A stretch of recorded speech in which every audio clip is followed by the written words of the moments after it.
There's so much potential for any enterprise and individual.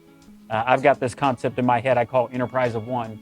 I honestly believe that all the systems and all the things that you need, once we have these AI agents and assistants at a level that they are actually able to take action on your directions, there's no reason why one person couldn't run an enterprise.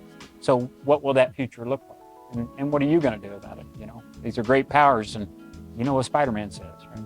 Where I say to spend time, sure, you're going to study the tech. Sure, you're going to spend time with smart people and talk about how we do it and all of the things that you got to do to check the box on your job and make sure it's all doing well.